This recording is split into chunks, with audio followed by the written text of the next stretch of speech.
Okay, welcome. I think we are live on Rumble, YouTube, and Twitter, also called X, which is just so awkward. Well, it's still the bird icon of where I'm at. So okay, when it switches over to the X icon, I'll start making the effort to call it X. But until then, it'll just have to be Twitter. Anyway, welcome. Hope you're doing well. How is everybody? We are getting into the dog days of summer, so I hope you're not melting to death, and I hope you haven't been too badly affected by the various storms that have been roving to and fro throughout the entire country. But in the meantime, smash that like button if you will. Say hello to me in the comments. Let's go back and forth. And be prepared for the cat Isadora to possibly make periodic appearances. She and I have been fighting over possession of my notes today. She wants to lay on them. I want to be able to see them so I can refer to them. So, we're at cross purposes with our goals here. And she appears to be having a somewhat existential crisis. And preparation for the move to come, I'm starting to get things packed away. And usually, if I bring out the boxes and the totes, the cat's okay because she thinks, oh, she's redecorating. There's going to be stuff everywhere. It's going to be fun and all that. But she just sees me putting things away. So she doesn't know what's going on. She doesn't know why my husband and I are gone from home more often. She's a little nervous, and yeah, that's what we're dealing with. Okay, all righty. So before we get going, we've got announcements to tend to. If I can get control of my notes. Okay. So, Druid Fox of the Druid's Den on her blog, she posted a new book review this week. It had to do with Fairy Pagan Face, Fairy Craft. She gave it a 4 out of 5. And so, it's worth checking out there. And hello to Gandalf Freyson. I see you on Rumble. Hello, sir. And then Wiccan Conservative, she's been giving us several things this week. And last night she did a solo Strange Bedfellows live stream. She had some technical issues, and for whatever reason, she was only streaming on YouTube. And you know what it's like trying to get views on YouTube. You don't get many. She works so hard. She works so hard to put something together coherent and cohesive and interesting to people, so that after this stream, go over to her YouTube channel, check her out, give her some love, because she works way too hard to not be appreciated more than she is. Then Raven Wolfgar, he also gave us his usual weekly reading. Check out his channel for that. It's on both YouTube and Rumble. And of course, he's carrying on with his shorts on various versions of the Havamal. Always worth listening to. And then Gandalf Freyson reminded me to remind everyone else that the Rainbow Bridge Remembrance Day is August 28th. So it is coming up very quickly. It'll be here before we know it. He usually has a special newsletter, I believe, of the True North Eurofaith newsletter. And it's all about, pets who have passed away from people who read the newsletter in recent times. And it's just a way of remembering, and also having some communal support of saying, we've lost our fur babies. And, and it's just good to know that we aren't always alone in our grief, because, sometimes animals are way easier to love than people. So that's coming up. Then August 16th, our group chat will be, the theme will be the difference between sacrifice and offerings, if any, in your tradition. So we'll be talking about those distinctions as you perceive them or don't, as the case may be. This topic was suggested by Druid Fox, and she's brought the subject up before in times past. So I think she's really very interested in hearing what people have to say, and, just... is there a difference? What is that difference? And everything associated with that. So be sure to stop by Blackbird's Brew on Gilded for that. It'll be Wednesday evening. The chat starts around 6:30 p.m. Central Time. And I usually wait around, 10, 15 minutes just to give people a chance to come in, gather, and, get comfortable before we really get into the meat and potatoes of the chat. Speaking of Blackbird's Brew, it has been reorganized and simplified. I was canvassing the opinion of some of the members, just saying, we've got a lot of channels going on here. Has it become unwieldy? Is it not really serving our purpose? And everyone, pretty much agreed that it was time to cut back and simplify. So we have one channel that is for just kind of the general everything chat. We do have one channel for all of the content creators associated with Blackbird's Brew. I felt like no one's content was really getting as much attention. And I thought, well, maybe it's because if someone, we have several different content creators, and they think, oh, well, I've got to check each and every single page every single time. I just thought it'll be easier. It'll be more it'll just be more streamlined, have it all in one place. So we're doing that now. The category of the American Paganism and Witchcraft Project, that has been untouched.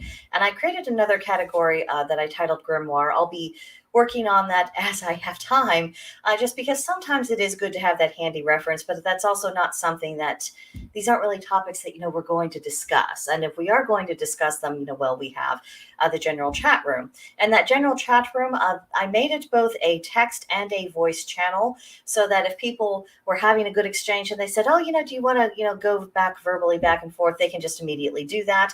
And on our group chat nights, it's just right there. So hopefully that'll be more convenient for everyone.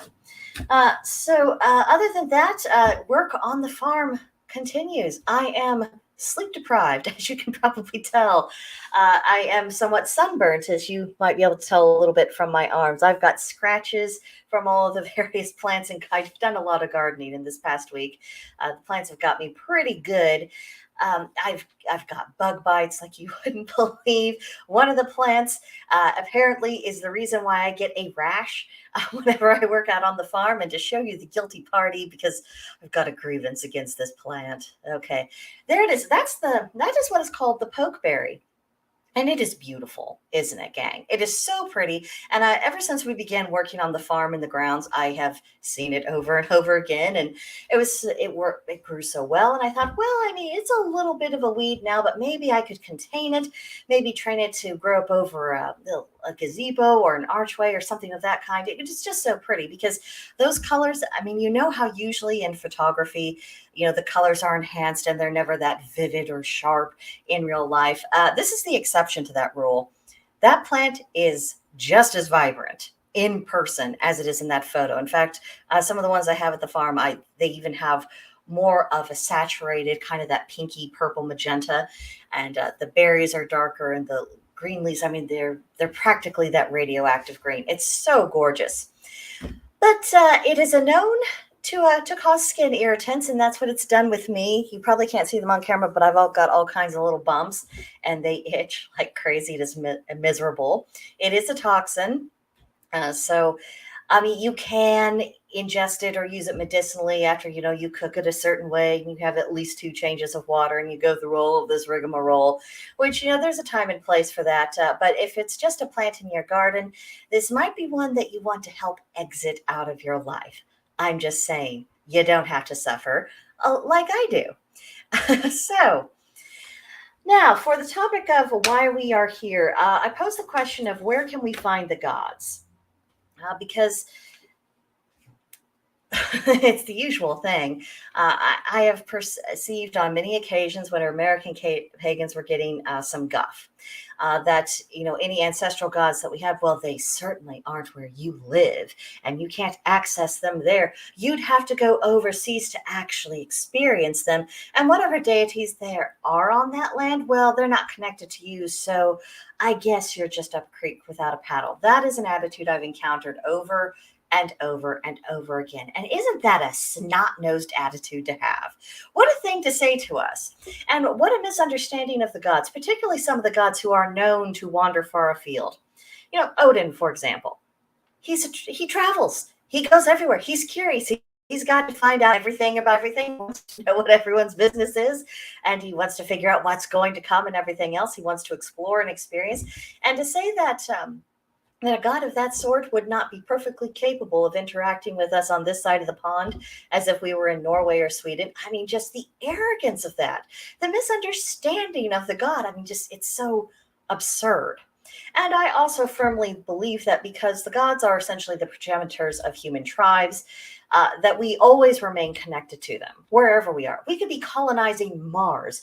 We will probably still be able to connect to our ancestral gods because they are where we are. We are their legacy. We have a bit of their essence. And so that kind of connection, that's not something you can sever. That is always going to exist. You just need to be able to find it. And the other thing is that we talk a lot about how deity is immanent. You'll particularly find that idea bandied about in witchcraft circles. But it is really very true. This is what we think, that there are fingerprints of the divine no matter where we go. That's one of the foundations for animism, and this idea that everything has an essence, an energy, a spirit. if not an actual consciousness, but it has something of its own. It is more than just the material that you can touch and see and feel and measure. There's something more to it. There's a spiritual essence to it, and there's a principle that all things exist on both sides of the veil. You're always going to see manifestations of both either side. So really, anywhere we are, wherever we go, no matter our environment, what's going on with it, we can find the gods if we open our eyes to it. And I think that really is the biggest hurdle of all, of just opening your eyes and setting aside just a lot of the rubbish that people try to fill our heads with. And I'm sorry to say that this does come from from pagan circles. People saying, oh, you can only find them in this particular way, in this particular environment, and you have to do this and that. Who says? Do we believe the gods are so weak that they cannot choose to make contact with us? Do we think we are so cut off from them that we cannot reach out when we need to? And besides, and we touched on this a little bit on the Gods by the Profession live stream, about how, whatever the business of that God is, whatever their concern in life is that if we are in a profession that aligns with that concern, then we are also in touch with the gods who are associated with that profession. And this is really an extension of that idea. Now, the easiest way to look at this would really be just, our physical environment. Are we in the mountains? Are we by the ocean? Are we in the prairies, open fields? Are we in the desert? Are we in a swamp? Whatever our particular environment is. Well, think about the natural habitats of many of the gods themselves. The goddess Skadi is an excellent example of this. She was always associated with the mountains and snow, literally with skiing. So, if you really wanted to connect with Scotty and you were having trouble doing it, well, go to the mountains, or, when it's wintry. You don't get lost. Please don't get lost. I don't want anyone doing themselves an injury on account of this. But just go to where her natural environment is, meditate, leave offerings, reach out to her there, and you will probably feel her presence, or at the very least, another presence of a deity, or at least a land spirit that is also associated with that kind of environment. They are there. They're available. And all we really have to do is reach out. And this goes in our own interior lives as well. There are so many gods and goddesses that are associated with hearth and home. They're here. There are so many different kinds of domestic spirits. Brownies are an excellent example. Domovoy on the Slavic side. And even just the essence and soul of the house itself. We are always in connection with all of these divine energies. The real question is, are we paying attention to it? Are we acknowledging it? And, we can get ourselves into trouble by acting as though we're more cut off than we really are, because usually the barrier is primarily in our minds.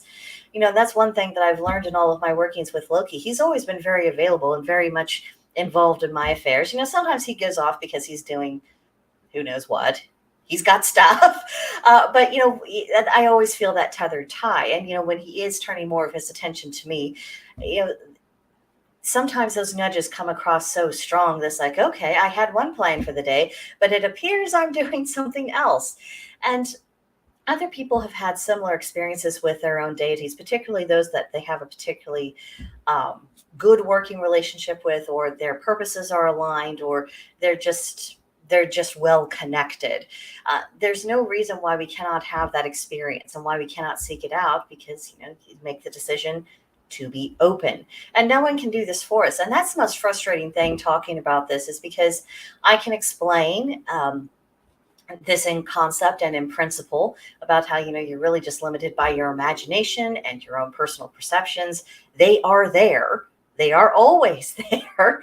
But it isn't until someone takes down those barriers and really starts deconstructing their own expectations. And when they really start working up their own confidence, because so many things are coming into our lives that really tear down our confidence. They're saying, oh, you can't manage it. You can't do it. You're not special enough. You're not powerful enough. You're not blah, blah, blah, blah, blah. If you've been watching this channel for any length of time, I think you know exactly what I think of the type of people who purport those sort of ideas. But still, they can get in a person's head, and it can take a long time to deprogram. And we are in a society that is in need of doing a lot of deprogramming. So it's not a fun process. It's not always an easy process. But when you do have that point of connection. It'll feel so precious and so enlivening that you'll never want to give it up. And you'll start looking around and saying, oh, I see traces of this. And oh, I never noticed, but there does seem to be a concentration of this kind of animal here. Maybe this would be a good spot for me to start connecting with that particular animal totem or animal power, animal spirit, and animal, whatever term you prefer to use. I feel pretty indifferent about it. But you see the point. Or, even things like the plant life, maybe you live in a place where there's lots of oak trees, or there's a particular kind of wildflower, or whatever else it is. Well, these things all have their own energies, and sometimes they also have nature spirits or deities associated with them. So when they're there and when they're available to you, just say hi, say hello, make an offering, be respectful, of course, but then listen. Take your anxieties. You can feel your anxiety another time. Take your self-doubt. You can deal with all those doubts and the internal editor that's inside of your mind another time, because that's not the moment for it. And once you let go of those things and say, okay, for just say 5 minutes, just 5 minutes, I'm not paying attention to all of the things that hold me back. I'm not giving them my attention. I'm not giving them my energy. And I'm just going to absorb whatever there is in this place for me to absorb. And you'll be able to make your connections that way. It's just waiting to happen. So by all means, open your eyes if you haven't already. Reach out and see what kind of pings back at you. Now, the next thing I want to touch on today is this idea of exorcism, or banishment, as I would generally call it. This idea was brought up by Haunted Pagan because I did solicit people's ideas about, what would they like to hear me comment on this particular live stream. And he brought up the idea of exorcism. If you don't know Haunted Pagan from Blackbird's Brew, he runs the American Folklore and Paranormal podcast. It's available on both YouTube and Rumble, and he recently opened his own website. And he does a lot of, spooky stories, encrypted tales, and things of that sort. And so he thinks a lot about the unseen or the barely seen aspect of things. And a lot of people do seem to have issues with spiritual oppression of some kind or another. And, some pagans have that issue as well. But my thoughts kept going back to, before we start discussing, the ways that we could, cast something out if we felt that was necessary, we probably would be well served just to ask the question of what on earth are we actually dealing with? Now, I ask that question is because we have a world that has been heavily influenced by the Abrahamic mindset that if something isn't of God, it must be of the devil, and that if there's a spirit in your home, that somehow that's a problem.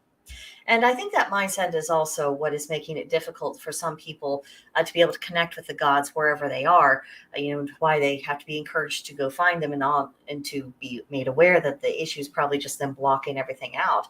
And because it's that leftover programming from the churches and the synagogues and the mosques about how, these spirits, they're just bad and they shouldn't be around anywhere. And if anything is around, then the area is unclean and it's a problem and you could be oppressed and you could be possessed and all of these other myriad of problems. I am here to tell you that most usually your own worst enemy when it comes to spiritual oppression, it's usually yourself.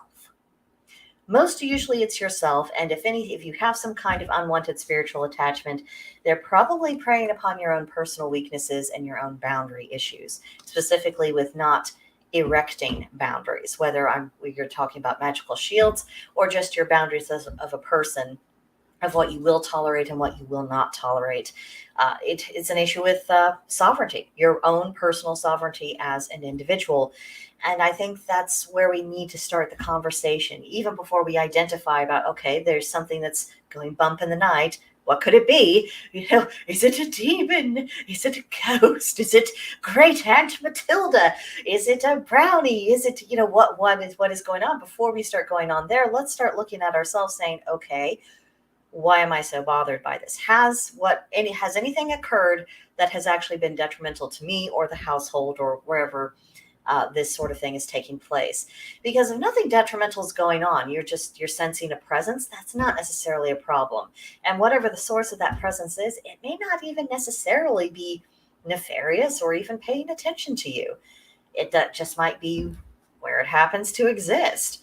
or it might just be a place that it's curious about. We don't know all the rules for what it's like when you are in that particular state and not in corporeal form. We don't know. There might be a good reason why it's there, or it just might be curious. It's just like, yeah, I'm hanging around, haven't really gone anywhere in my own afterlife. I'm in between incarnations, so I'm just seeing what people are doing. It may simply be there to observe and not cause any difficulties. And the ones who do seem to be trying to do something disruptive, that still has the question of, are they doing something in an attempt to harm you, or are they trying to gain your attention? Because this could happen very much with any kind of form of a guardian spirit. There might be something that you are blind to, or something that you're ignoring, because we're all guilty of ignoring things we'd rather not think about, aren't we?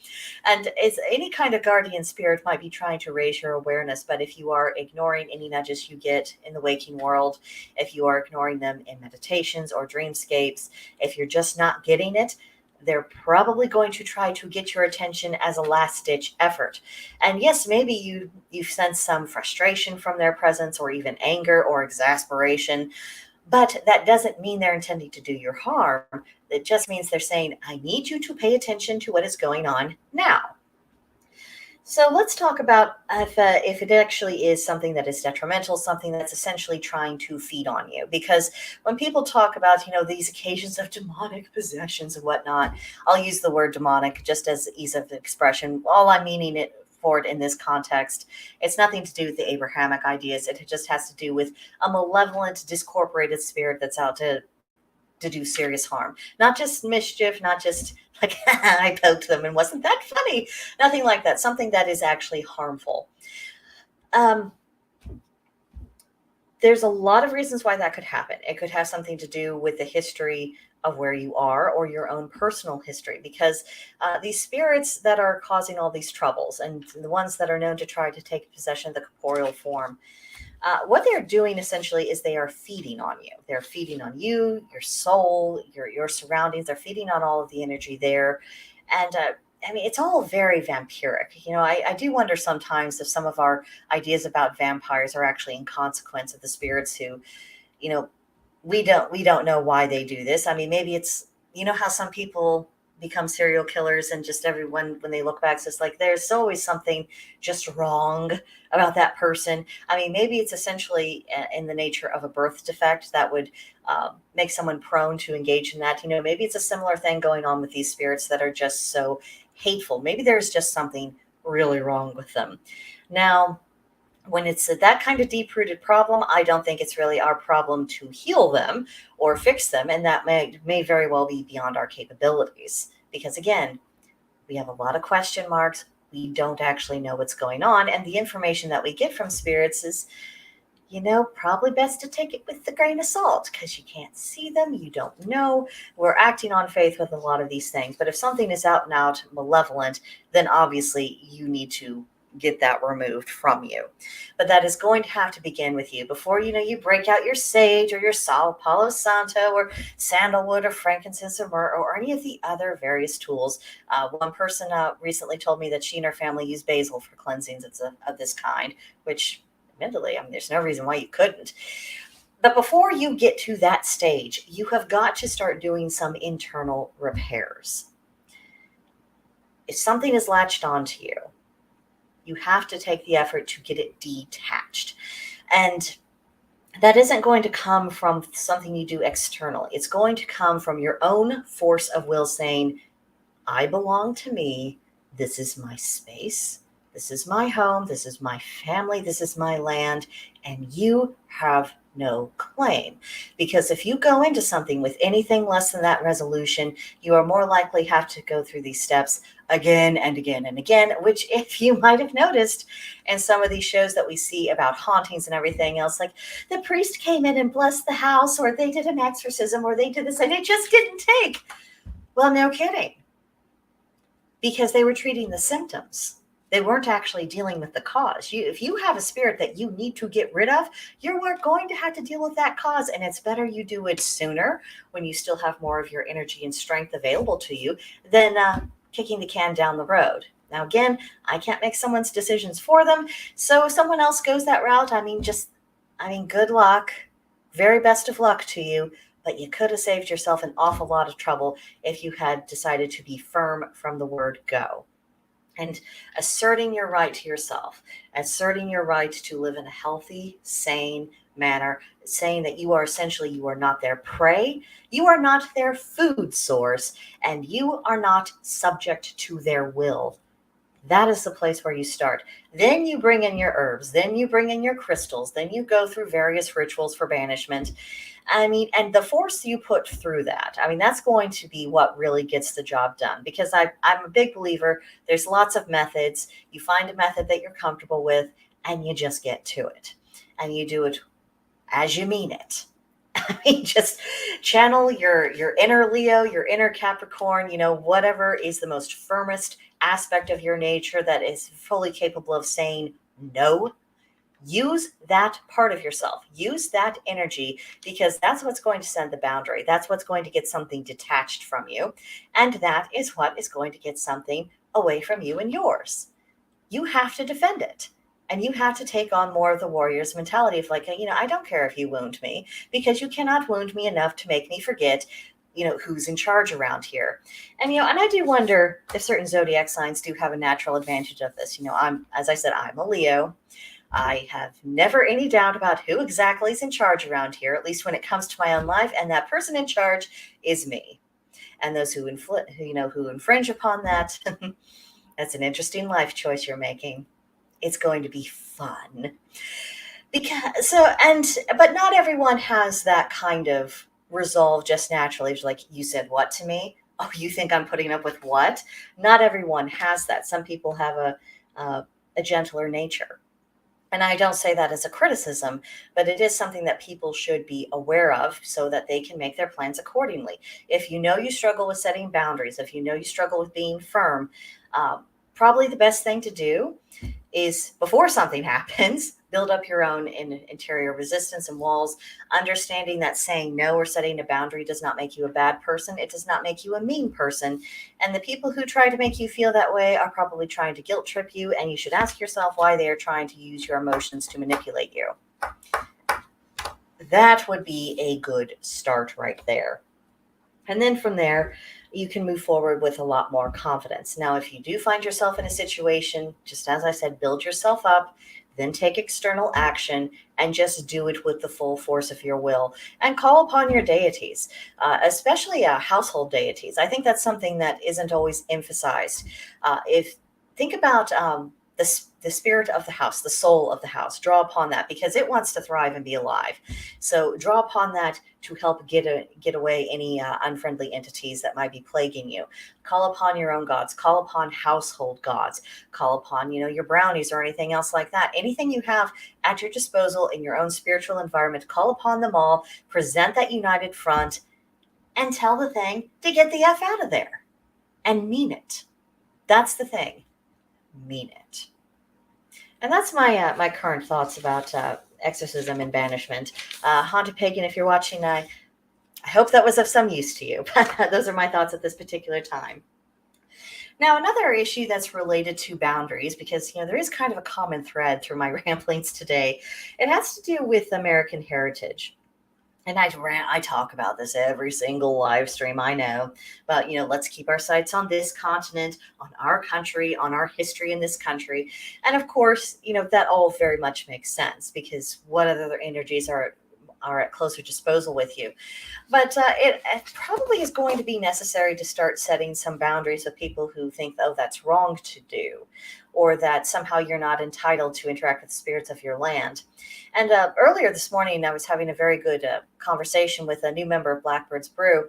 And she was talking about, our pagan ancestors, they would move from place to place, whether it was because something went wrong with the land and they needed to go out of survival, or if there had been a war, or if they just, kind of had a wandering, exploring foot.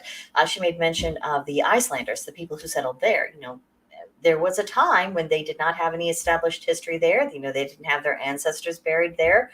So from what we understand from the record, one of the first things they did was starting making friends with the spirits of the land. working with them and allowing everything to adapt and to evolve naturally. And I think, if it was good enough for the ancient Icelanders, that's certainly an approach that's good enough for us. The only reason why I think we have that shattering of confidence, because see, another thing about that, we're having issues with confidence.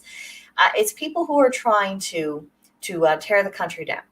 It is people who are really trying to deconstruct everything, trying to make everyone think that everything's bad or wrong or dirty, and that the only pure thing is to reject the idea of America, to reject the idea that you have any business existing here, if you should exist at all, if you happen to be of European descent. I mean, just we have a lot of nastiness, and we have to start setting boundaries of just saying, at least in our own minds, of no, I absolutely reject that idea. Now, and the people who push this, they're Marxists, and of course we know just how that story goes. But they also tend to be very detached from reality. They tend to be very ignorant about just how the world works. Because if you are a people who has successfully settled a land and you have been able to defend it, that land is yours. The idea that no one can own land, baloney. Baloney. And I know that people say, well, the native tribes didn't believe that. What were their wars about? They fought over rivers, they fought over resources, they fought over food, they probably fought over women. There was a lot of things that they fought about. Warfare existed on this continent before the first European ever set foot here. And a lot of it had to do with, what's mine and what's yours. And I decided that it's mine, and who's going to tell me to stop? That's always the dynamic when it comes to human conflict. And in our case, it just so happened that our ancestors were the ones who were able to successfully make their claim stick. That's all it really amounts to. And it's also a good reason to say, if you want to keep your land, and that's a good thing to do, you need to be able to defend it. And that means also embracing your heritage. And people think that embracing your heritage means that you ignore any bad parts of the history, which is just so immature and ridiculous. And I reject that notion. It's about just knowing the pattern of history that you come from and seeing how people had to adapt and evolve. And we're actually quite fortunate because our country is so young and we still have, relatively good access to things that have come before us. We need to make use of these things, as well as observing about what the different seasons of the year actually mean to us. Again, I want to reference the nice lady I was talking to at Blackbird's Brew earlier. She was saying about how in her family tradition they had different names for certain celebrations, different names for different particular full moons. And one of the moons she mentioned was Skunk Moon. And she said, I think she said September. Correct me if I'm wrong. But she said, that's Skunk Moon in September for obvious reasons. And I piped up and I said, it's not obvious to me. Why is it just like, the skunks are migrating. There's just all of them and they're everywhere and you can smell them. And so, of course, it's Skunk Moon. And I thought, gosh, that's not something I'm really experiencing in Missouri. Skunks are around for sure. I think we have 2 native species of skunk and, they're off doing their little skunk business. And sometimes you have the misfortune to smell them. Hopefully not because they sprayed you or your pets, but, they have been around and you are aware through their smell. But it's not, there's never really seems to be this big concentration of them at any one given point in the year. So that was an interesting regional difference that, I had no idea of before she happened to mention it. So taking note of these regional peculiarities and just enjoying them, embracing them, making them part of the path. And these are some of the natural differences that can evolve from an American style of paganism. And just, look what the environment you're actually in. And just take that as part of your heritage. This is something good. This is something to be embraced. It is part of you. And reestablishing that bond between ourselves and the land that should never have been disrupted, and that I really resent all the people trying to disrupt it now. Rejecting them, setting that boundary, asserting ourselves confidently, and knowing who's in charge of our own lives and our own spirituality. And not waiting for permission, not waiting for approval, not waiting for acceptance, but just carrying out our business as pagans and living our path. That is the step forward for our generation. Previous generations made a great deal of sacrifices to establish us, to make sure that we have some access to legal rights. They won court cases. The reason why many pagan soldiers have been able to be buried with the symbol of the pentacle or Thor's hammer and things of that nature is because earlier generations of pagans fought for it. They said, I don't care if I have overwhelming odds. I don't care how hard it is. I don't care what it costs me. I'm going to do this because we are part of this land. We are part of this people, and we deserve to be acknowledged accordingly. They paved the way for us. Now it's our job to pave the way for the next generation coming so that they are not dealing with the same challenges that many of us have faced today. So, major total departure, change from subject. I am thinking about doing possibly in 2024 an astrology workshop. There's a lot of different components that could affect whether or not this happens, but it is something that I am thinking about because, as many of you know, I am extremely critical by the way that astrology is taught. I think it is very counterproductive. I think it is confusing and muddying the waters, and that is preventing people from actually figuring out what is going on, whether they are looking at their horoscope, their natal chart, or they're trying to track the movements of planetary bodies and trying to interpret the kind of energy conditions that creates that makes certain events more likely. So when we are looking at these things, we're not looking for the details, are we? We're looking for, what does this mean? What is this? What is the significance of this thing? What is the whole picture that I'm looking at, and what does that mean for me? That's what we're doing. And I was trying to think of a way to make the point, and I finally stumbled upon that we need to start thinking this in terms of how we absorb things like art, hence why I've put up this picture. It was done by Josephine Wall. She titled it The Spirit of Flight. And it's actually the picture that was printed on my very first journal that I had when I began my pagan studies. I loved it, because I can see, the colors of all of the elements, and I just love the atmosphere of it. When I'm looking at this painting, I'm thinking of its essence, how it's reacting. I'm seeing the peace. I'm seeing the freedom, the sense of security, and also just a love of life. I'm seeing all of those things combined, and I'm seeing the divine nature of it in this, embodiment of the wind. I'm seeing all these things. I'm experiencing it. But you know what I'm not doing? I'm not saying, so first I gotta categorize how many different colors are there, what their shades are, and what their corresponding numbers in the paint tubes were. And then I gotta figure out what kind of different brush strokes and techniques she used. And then I have to figure out what that canvas was and all these other things and what these various symbols mean. And once I have all that information written down, then I'll know what it is. Because that's what it feels like when you do your first natal chart. Like, here are all the signs in your planets. Here are the houses that you're in. Here are the degrees. Here are the aspects. Here's what these things mean. But it's not presented in a cohesive way that actually communicates to you, what the hell does any of it mean? You have all these descriptions, but you don't understand how the descriptions fit together. I mean, can you imagine if you said, I'm looking at a person who has really translucent blue skin, and in her hair there are these feathers and these birds, and I think that's the horizon and the distance. It might be the sun rising or setting. I'm not sure. Anyway, there's a peacock feather, and up there, her hair, it doesn't really look like the sky. It looks more like waves, and you just start rambling about these details. That's not going to convey to someone else what this picture is, what it means, how it feels. I mean, we should be able to make a more specific, more humanized, more digestible kind of analysis.